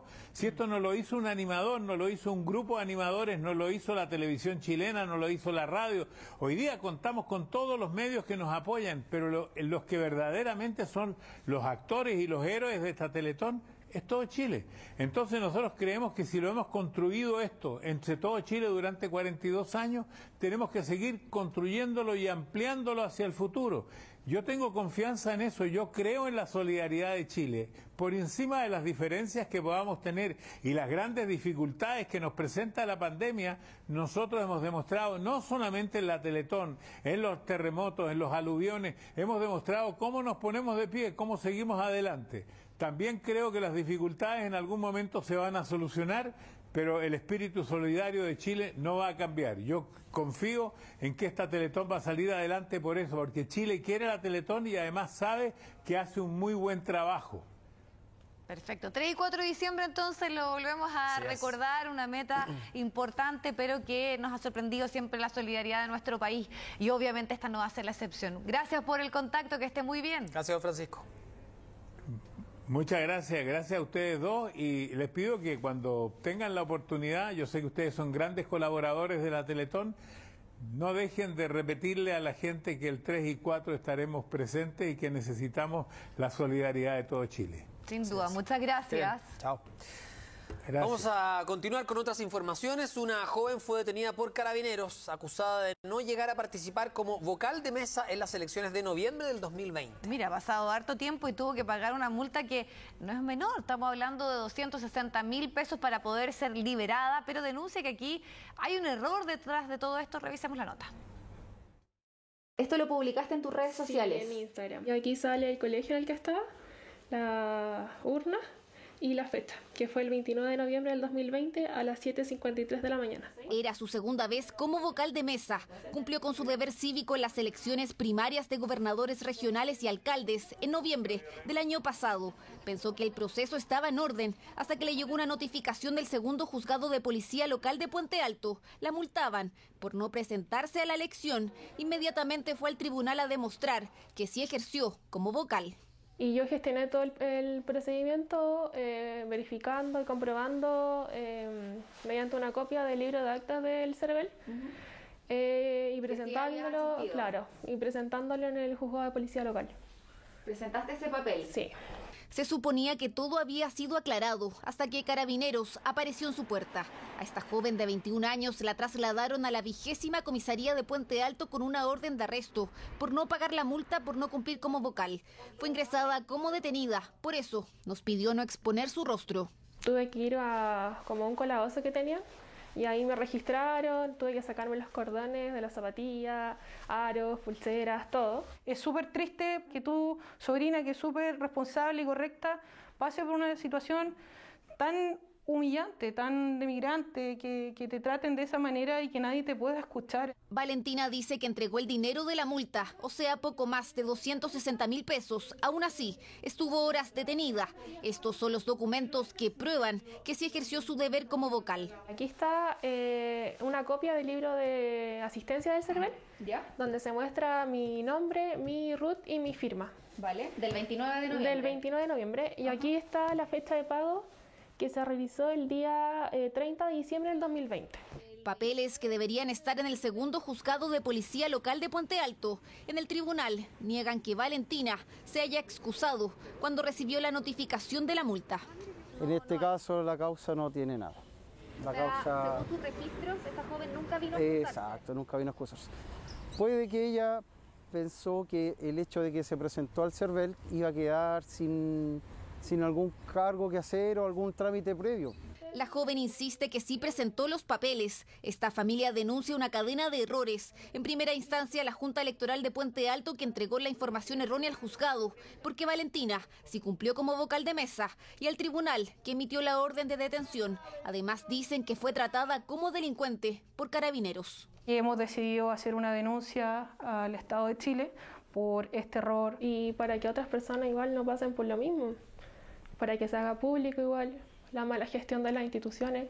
Gestión que terminó con una joven de 21 años que sí cumplió con su deber como vocal de mesa, detenida y pagando una multa que, como acreditan los documentos, jamás debió cursarse. Por ello, la posibilidad de ser nombrada vocal de mesa el 30 de octubre para las elecciones presidenciales en noviembre solo le genera terror. 2 de la tarde con 51 minutos y como ya han comenzado a mejorar los días, vemos que el clima, las horas de luz en la tarde van en aumento. Bueno, un tema importante relacionado a estos factores es la depresión estacional. ¿De qué se trata este trastorno afectivo? Vamos a contactarnos con Esther Laherrán, que es coordinadora de salud mental en la clínica Bupa Santiago. Muchas gracias, Esther, por estar con nosotros. La primera pregunta es, ¿qué es o qué podemos entender por depresión estacional? Al parecer la primavera es un factor muy importante en esto. Hola, buenas tardes, muchísimas gracias. Pues como especialistas de Clínica Bupa Santiago estamos comprometidos y poniendo todos nuestros esfuerzos y recursos por aportar a la superación de esta crisis provocada por el virus. ¿Qué es? El trastorno afectivo estacional es un tipo de trastorno depresivo del ánimo que sigue un patrón cíclico ligado a la llegada de las estaciones. En ese sentido, porque efectivamente es un momento en el cual hay ciertos índices que comienzan a subir, pero ahí quería preguntar, ¿esto es en el caso de personas que tienen algún tipo de antecedente, que están con tratamiento, o también se ha podido ya constatar de que esto es afectable a gran parte de la población? ¿Y qué incidencia precisamente hay con esto? Porque es como contradictorio, tenemos más luz, mejores temperaturas, pero ¿afecta de alguna manera también el estado psicológico y anímico? Pues sí, ¿por qué ocurre en primavera? Ocurre en primavera porque al experimentar esta sensación de pasar de una estación a otra, en invierno hay menor cantidad e intensidad de luz natural. Por lo tanto, el cuerpo genera más melatonina y modifica los ciclos del sueño y el estado de ánimo. Pero ahora, en primavera, nuestro cuerpo se empieza a confundir. Por lo tanto, nuestros horarios y nuestros ritmos cambian. Los días son más largos que en invierno y también creemos que se afecta por los déficits de vitamina D. Ahora, a nivel cerebral me imagino, Esther, que también ocurre algo, porque en términos sociales también ocurre que con la primavera, por lo menos en este lado del hemisferio, ¿no? en este hemisferio, en primavera, al aumentar el calor, al aumentar la salida, el contacto con otras personas, en fin, claro, las personas que padecen algún tema con la salud mental, evidentemente continúan con ese padecimiento, mientras el resto, al parecer, como que avanza o se mueve en otra tecla. Ahí, en ese sentido, también se produce una disociación. Sí, cuando el reloj biológico del cuerpo pierde sincronización con la luz del sol, es importante que haya una sincronización entre los ciclos del sueño-vigilia y los cambios estacionales. Sí, y ahí solamente a qué síntomas hay que estar atento pensando en lo que usted está diciendo, y porque probablemente las personas que están con tratamiento, la familia, la gente de su comunidad más cercana está alerta, pero puede que hayan personas que esta situación les afecte y comience a haber algo que necesariamente requiera de una atención de un especialista. Totalmente. Tenemos síntomas y signos que son muy similares a los del trastorno de depresión mayor. Por ejemplo, un decaimiento, una pérdida de energía, una pérdida del apetito, una dificultad en la concentración y en el disfrute de las cosas, sentimientos de culpa. Y ahí añadimos algo muy importante, que es la dificultad de dormir. O sea, tenemos mucha necesidad de dormir por la mañana, hay alteraciones del sueño y hay un aumento del sueño durante el día y hay una dificultad para dormir en la noche. Última pregunta, ¿cuándo es el momento en que hay que consultar con un especialista? ¿En qué momento se llega ya a un límite? Hay que consultar con un especialista siempre que veamos alguno de los síntomas y signos que hemos dicho. Puede ser también la necesidad de comer mucho, especialmente carbohidratos o dulces, sentimientos de culpabilidad, desesperanza. Es muy importante acudir a nuestros profesionales de salud mental, ya sea psiquiatra o psicólogo. En Clínica UPA Santiago tenemos especialistas que trabajamos en equipo multidisciplinar. Para nosotros la calidad de la atención es nuestro objetivo. Para nosotros el paciente siempre está en el centro, queremos brindar una atención integral y queremos ser lo más cercanos posible para que haya un vínculo terapéutico con el paciente. El contexto actual, post pandemia, está pasando factura y siendo mucho más probable que un trastorno estacional aparezca actualmente. Claro, sabemos que la salud mental es una de las grandes deudas de nuestro país, es importante visibilizar, conversar de estos temas y obviamente estar alertas a nuestros cercanos. Muchísimas gracias por esta comunicación. Que esté muy Gracias bien. a ustedes. Chao.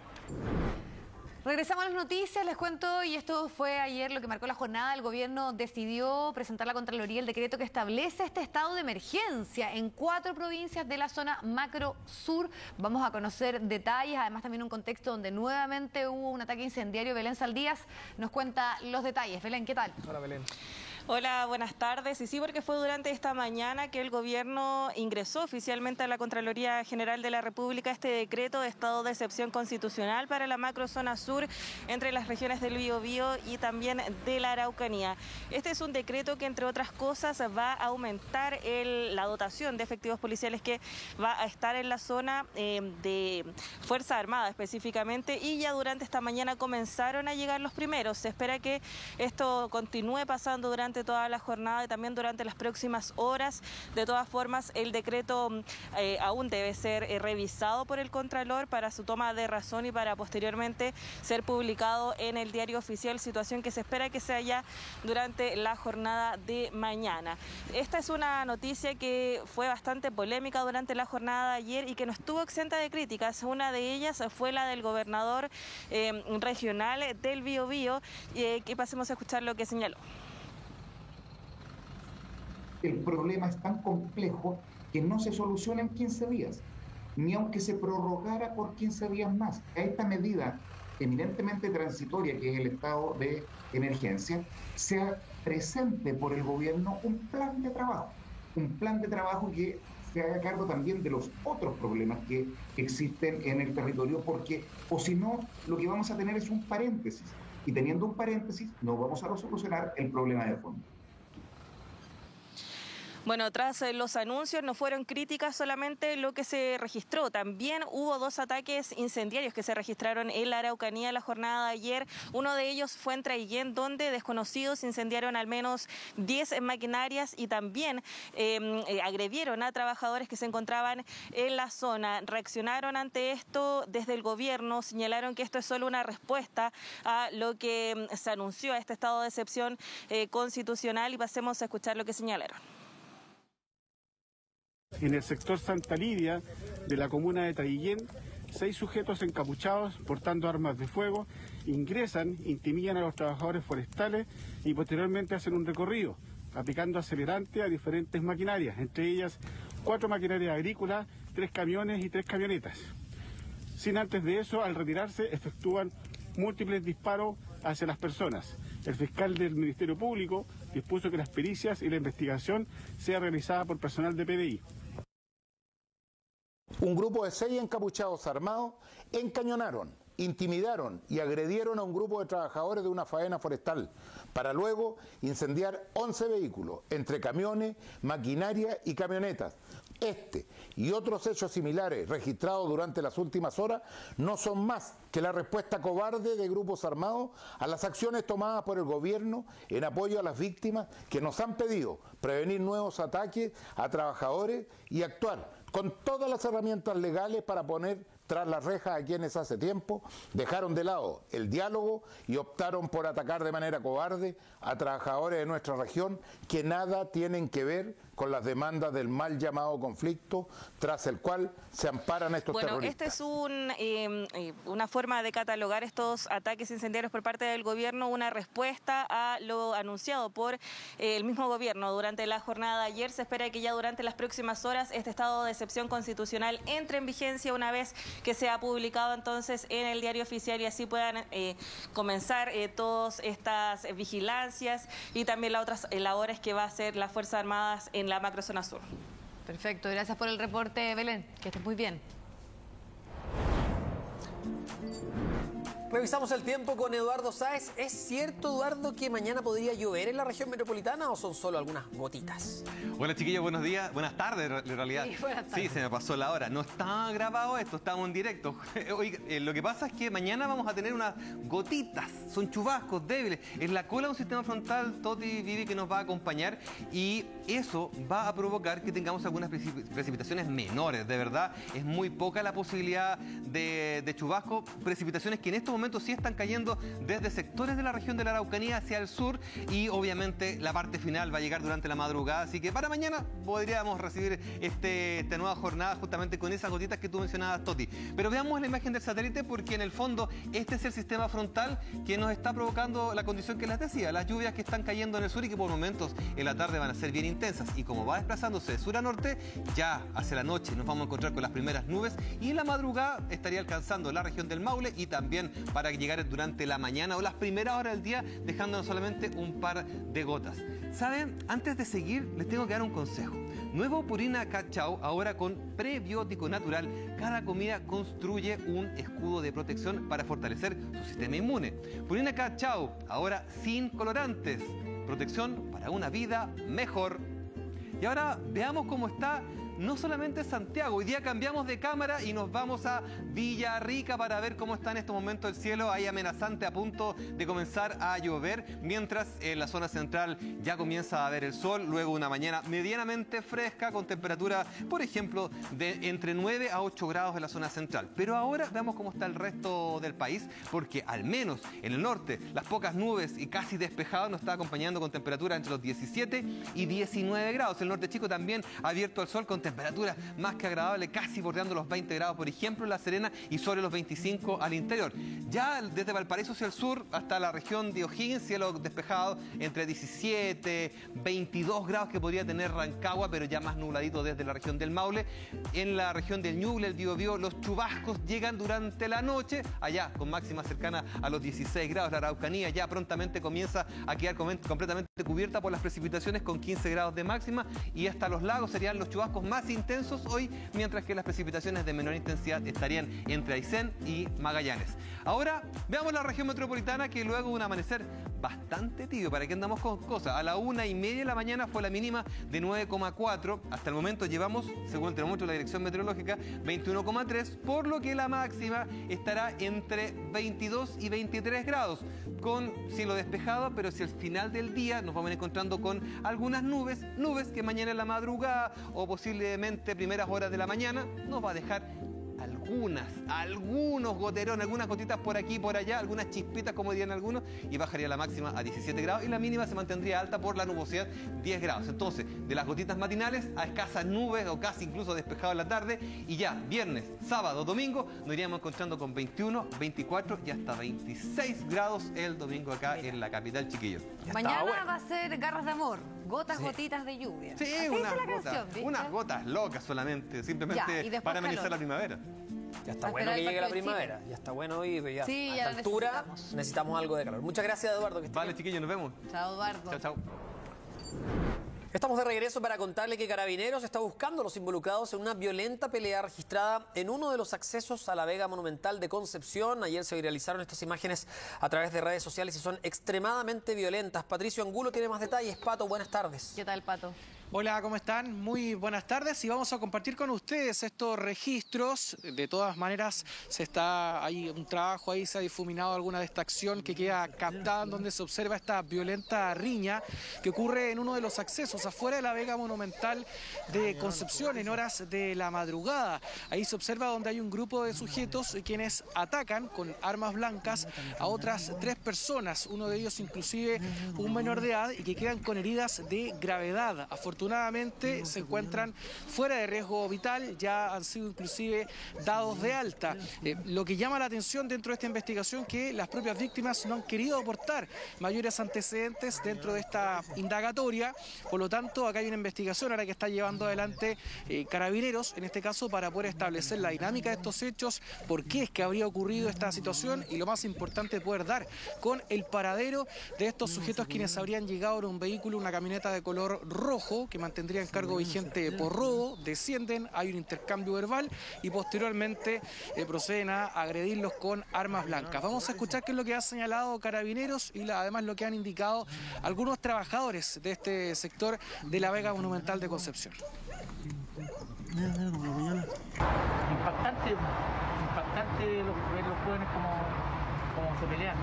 Vengo siempre a comprar acá a la Vega porque tenemos frutería, pero por lo menos las veces que yo he venido nunca me he encontrado con ningún tipo de problema. Sí, creo que falta un poco de seguridad, ese es el tema, que igual anda gente robando y todo. Lo que pasa es que puede haber sido ajuste de cuenta, la droga, combinado con el alcohol.